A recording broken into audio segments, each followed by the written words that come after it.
वहीं मुरादाबाद में एक तेंदुए की वजह से करीब 30 गांवों में खौफ है। गांव वालों ने हाथों में डंडे और धारदार हथियार तो उठा लिए, बावजूद इसके लोगों में दहशत है और यही वजह है कि तेंदुए को पकड़ने के लिए करीब 19 पिंजरे लगाए गए हैं, क्योंकि पूरे इलाके में आदमखोर का खौफ मंडरा रहा है। हम बहुत घबराए हुए हैं, लाते तो हैं चारा मगर बहुत डरते डरते चारा लाते हैं और बहुत 8, 10, 20 लोग हम संग जाते हैं। गांव वालों ने बचने के लिए हथियार तो रख लिए हैं, लेकिन उन्हें फिर भी डर सता रहा है कि कब आदमखोर कहां से हमला कर दे पता नहीं। इसके अलावा गांव वालों को ये बताया गया कि जागरूकता फैला गया और इस तरीके से गांव वालों को बुलाया गया कि आपके पास नुकीले हथियार रखें, ताकि अगर आप खेत जाते हैं तो ऐसे हथियारों को लेकर चले। मुरादाबाद में 15 दिनों के अंदर 5 तेंदुओं को पकड़ा गया है। तेंदुए को पकड़ने के लिए आसपास के गांव में 19 से ज्यादा पिंजरे लगाए गए हैं। तेंदुए के हमले में 6 लोग घायल हुए हैं, जबकि 2 लोगों की मौत हो चुकी है। आलम यह है कि मुरादाबाद के करीब 30 गांव तेंदुए के आतंक से प्रभावित है।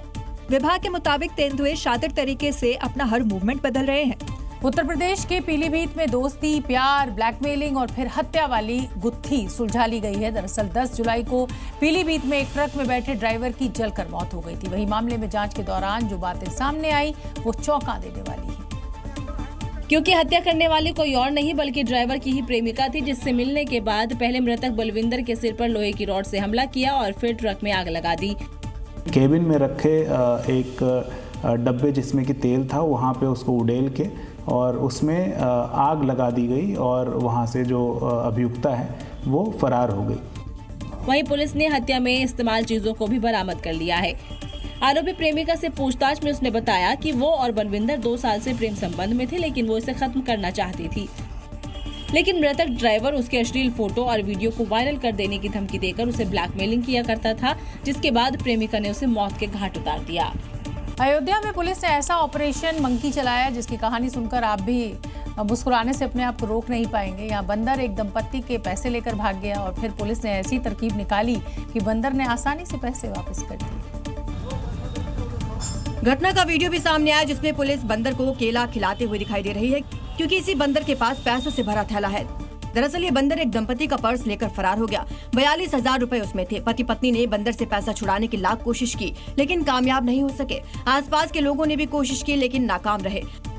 फिर जब पुलिस को मामले की सूचना दी गई तो पुलिस ने तरकीब निकाली और बंदर को डराने भगाने के बजाय केला खाने को दे दिया। फिर बंदर केला खाने में बिजी हो गया और पुलिस से पैसों का थैला दंपति को सौंप दिया, जिससे दोनों के चेहरे पर मुस्कान आ गई।